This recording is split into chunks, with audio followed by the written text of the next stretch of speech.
പൗരത്വ ഭേദഗതി നിയമം ഇന്ത്യയിലെ ജനങ്ങൾക്കിടയിൽ ഭിന്നിപ്പുണ്ടാക്കാനുള്ള RSS അജണ്ടയുടെ ഭാഗമാണെന്ന് എളമരം കരീം MP. വർഗീയ വിഭജനമുണ്ടാക്കി തിരഞ്ഞെടുപ്പിൽ നേട്ടം കൊയ്യാമെന്ന കണക്കുകൂട്ടലിലാണ് മോദി സർക്കാർ ഈ നിയമം നടപ്പിലാക്കാനുള്ള തീരുമാനം ഇപ്പോൾ എടുത്തതെന്നും എളമരം കരീം കോഴിക്കോട് വ്യക്തമാക്കി. പൗരത്വ ഭേദഗതി നിയമം ഇന്ത്യയിലെ ജനങ്ങൾക്കിടയിൽ ഭിന്നിപ്പുണ്ടാക്കാനുള്ള RSS അജണ്ടയുടെ ഭാഗമാണെന്ന് എളമരം കരീം MP പറഞ്ഞു. വർഗീയ വിഭജനം ഉണ്ടാക്കി തെരഞ്ഞെടുപ്പിൽ നേട്ടം കൊയ്യാം എന്ന കണക്കുകൂട്ടലിലാണ് മോദി സർക്കാർ ഈ നിയമം നടപ്പിലാക്കാനുള്ള തീരുമാനം ഇപ്പോൾ എടുത്തത്. തീരുമാനം ഭരണഘടനാ വിരുദ്ധമാണെന്നും അദ്ദേഹം പറഞ്ഞു. ഈ ബില്ല് കൊണ്ട് ഇപ്പോൾ അവർ ഉദ്ദേശിക്കുന്നത് തെരഞ്ഞെടുപ്പിൽ വർഗീയ വിഭജനത്തിലൂടെ വോട്ട് നേടാൻ കഴിയുമോ എന്ന ഒരു ശ്രമത്തിൻ്റെ ഭാഗമായിട്ടാണ് ഇതിനെ കാണേണ്ടത്. അയോധ്യ പ്രശ്നം ആ നിലയിൽ തന്നെയാണ് അവർ ഉയർത്തിക്കൊണ്ടുവന്നത്. രാഷ്ട്രീയമായി അതിനെ ഉപയോഗിക്കാൻ നല്ല ശ്രമം ഇപ്പോഴും നടത്തുന്നുണ്ട്. പക്ഷെ അതും പോരാ എന്ന് വന്നതുകൊണ്ടായിരിക്കണം 2 ആഴ്ച മുമ്പ് അമിത്ഷാ തെരഞ്ഞെടുപ്പിന് മുമ്പ് പൗരത്വ നിയമ ഭേദഗതി നടപ്പാക്കും എന്ന് പ്രഖ്യാപിച്ചത്. അതനുസരിച്ചാണ് ഇന്നലെ വിജ്ഞാപനം നോട്ടിഫിക്കേഷനായി റൂൾസ് പുറത്തിറക്കിയത്. പാർലമെൻറ്റും നിയമസഭകളൊക്കെ പാസ്സാക്കുന്ന ഏത് നിയമത്തിനും ചട്ടങ്ങൾ രൂപീകരിക്കുമ്പോഴേ, അതുപോലെ ചട്ടങ്ങൾ രൂപീകരിച്ച് ഈ നിയമം നടപ്പാക്കിയതായി നോട്ടിഫൈ ചെയ്യുന്നത് മുതലേ നിയമം നടപ്പാക്കാൻ പറ്റും. അങ്ങനെയുള്ള വിജ്ഞാപനമാണ് ഇന്നലെ വന്നിരിക്കുന്നത്.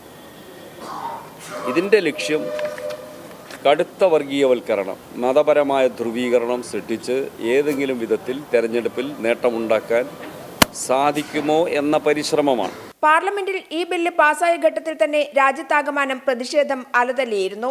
ശക്തമായ പ്രതിഷേധമാണ് ബില്ല് അവതരിപ്പിച്ചപ്പോൾ ഇടതുപക്ഷം പാർലമെന്റിൽ ഉയർത്തിക്കൊണ്ടുവന്നതെന്നും അദ്ദേഹം പറഞ്ഞു.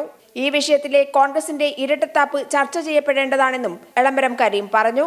2014 മുതൽ 10 വർഷക്കാലം പ്രസംഗമല്ലാതെ ഒരു നേട്ടവും ജനങ്ങൾക്കുണ്ടാക്കാൻ മോദി സർക്കാരിന് കഴിഞ്ഞിട്ടില്ല.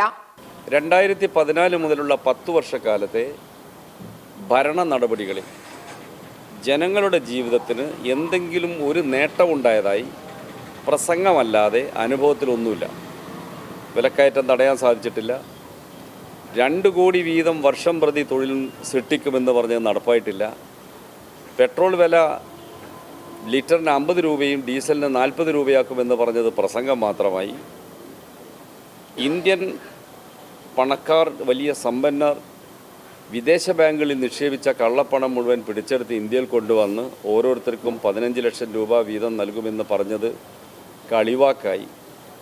കേരളത്തിലെ ഒരു പൗരനും ആശങ്കപ്പെടേണ്ടതില്ല എന്ന നിലപാടിലാണ് ഇടതുമുന്നണി സർക്കാരെന്നും അദ്ദേഹം പറഞ്ഞു. ഉറച്ച നിലപാട് സ്വീകരിക്കാൻ കോൺഗ്രസിന് കഴിയാത്തത് ദൗർഭാഗ്യകരമാണെന്നും അദ്ദേഹം കൂട്ടിച്ചേർത്തു. കേരളത്തിന് മാത്രം ഒറ്റയ്ക്ക് പൗരത്വ ഭേദഗതി നിയമം കൊണ്ടുവരാതെയിരിക്കാൻ സാധിക്കുമോ എന്ന ചോദ്യത്തിന് കേന്ദ്ര സർക്കാരിനെ എതിർത്ത് SCRT വിദ്യാഭ്യാസ നയം ഇവിടെ നടപ്പാക്കിയത് ഓർമ്മയുണ്ടാവണമെന്നും അദ്ദേഹം പറഞ്ഞു. ഒറ്റക്കെട്ടായി ജനങ്ങൾ നിന്നാൽ നേരിടാം. രാമക്ഷേത്രം വേണ്ടത്ര ഗുണം ചെയ്തില്ല എന്ന തോന്നലാണ് NDAക്കുള്ളത്.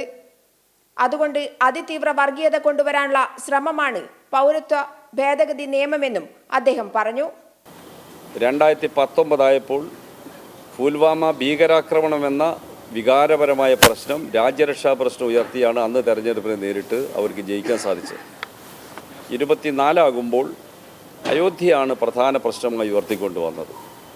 പക്ഷേ അത് ഉദ്ദേശിച്ച ഫലം ചെയ്തില്ല എന്നൊരു തോന്നൽ RSSനും BJPക്കും ഉണ്ട്. കൈരളി ന്യൂസ്, കോഴിക്കോട്.